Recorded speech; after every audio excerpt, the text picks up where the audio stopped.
Hello everyone, welcome to my channel. I am Arjun and you are watching English with Arjun Roy. Let's begin. Romantic period. আজকে আমরা romantic period নিয়ে একটু আলোচনা করব।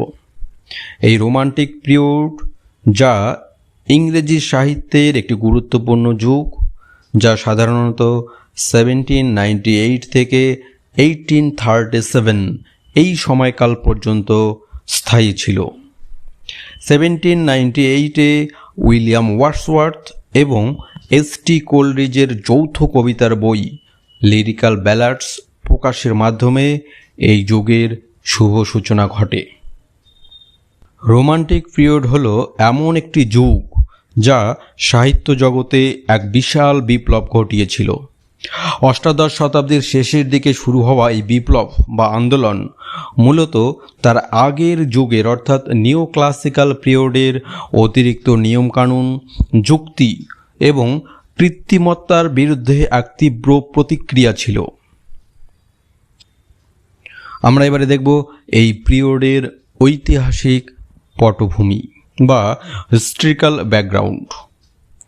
Romantic আন্দোলনের বা রোমান্টিক মুভমেন্টের বা রোমান্টিক পিরিয়ডের পেছনে দুটি বড় ঐতিহাসিক ঘটনা গভীর প্রভাব ছিল। নাম্বার 1, ফরাসি বিপ্লব বা ফ্রেঞ্চ রেভলিউশন 1789।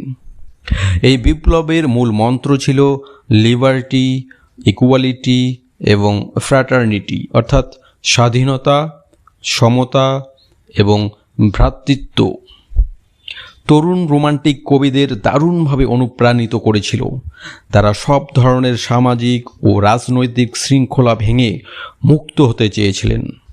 নাম্বার 2, শিল্প বিপ্লব বা ইন্ডাস্ট্রিয়াল রিভলিউশন। শিল্প বিপ্লবের ফলে নগরায়ন, যান্ত্রিকতা এবং প্রকৃতির ধ্বংসলীলা শুরু হয়।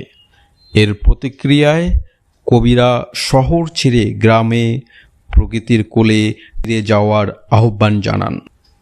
এবারে আমরা দেখব প্রধান বৈশিষ্ট্যসমূহ, এই রোমান্টিক পিরিয়ডের প্রধান বৈশিষ্ট্যসমূহ। রোমান্টিক সাহিত্যের মূল সুর লুকিয়ে আছে এর কিছু অনন্য বৈশিষ্ট্যের সাথে। নাম্বার 1, প্রকৃতি বন্দনা অর্থাৎ রিটার্ন টু নেচার।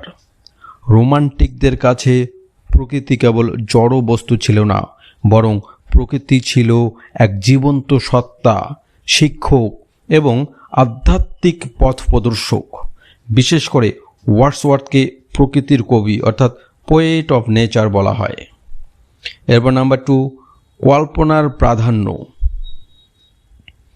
যুক্তি বা বুদ্ধির চেয়ে তারা মানুষের কল্পনা শক্তি অর্থাৎ ইমাজিনেশন ও আবেগ অর্থাৎ এমোশন, এগুলোকে তারা বেশি গুরুত্ব দিয়েছেন।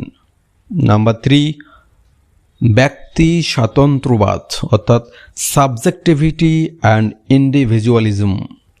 এই যুগের কবিতায় কবিদের নিজস্ব অনুভূতি, সুখ, দুঃখ এবং ব্যক্তিগত উপলব্ধি প্রধান হয়ে উঠেছিল, অর্থাৎ কবিতা হয়ে উঠেছিল আত্মকেন্দ্রিক। নাম্বার 3, সাধারণ মানুষের ভাষা, কমন ম্যানস ল্যাঙ্গুয়েজ।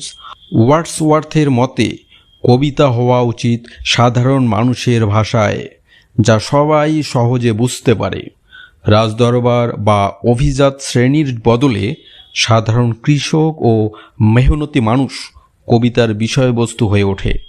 নাম্বার 4, অতীতের প্রতি মোহ অর্থাৎ melancholy and nostalgia for the past.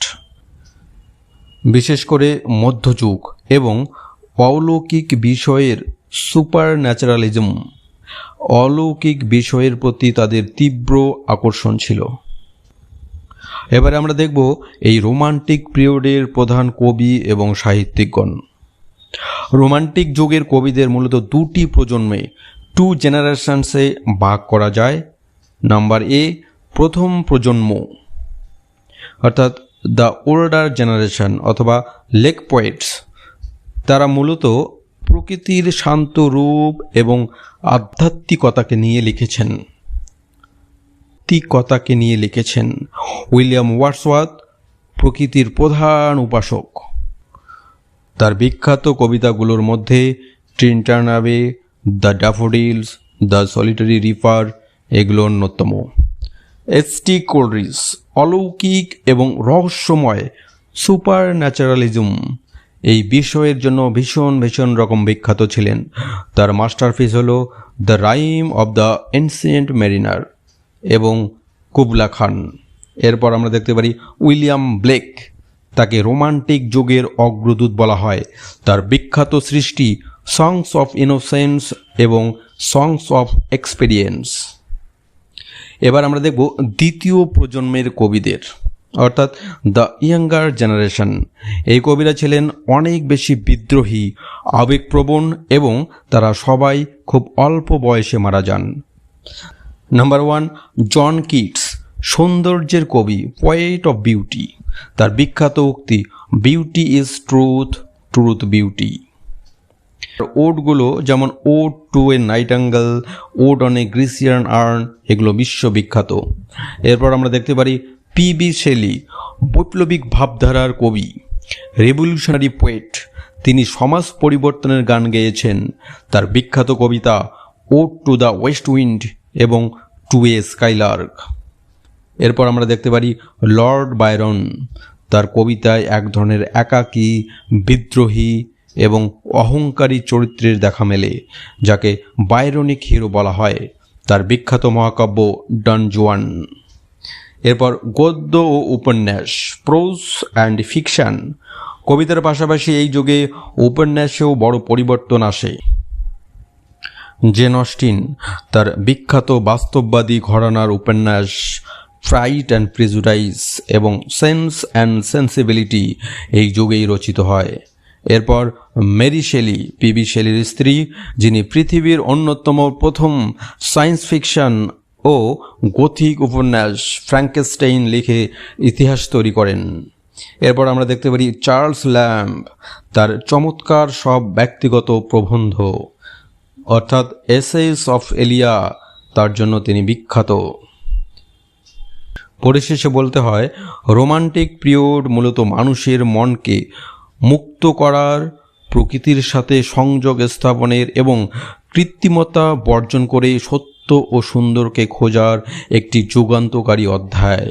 কবি ওয়ার্ডসওয়ার্থের ভাষায় কবিতার সংজ্ঞা দিয়েই এই যুগের সারমর্ম বোঝা যায়। তিনি বলেছিলেন, poetry is the spontaneous overflow of powerful feelings. It takes its origin from emotion recollected in tranquillity. কবিতা হলো শক্তিশালী অনুভূতির স্বতঃস্ফূর্ত বহিঃপ্রকাশ, যা প্রশান্তির মাঝে স্মরণ করা আবেগ থেকে তৈরি হয়। আজকের ভিডিওতে এতটুকুই। খুব তাড়াতাড়ি আবারও নতুন ভিডিওতে দেখা হচ্ছে।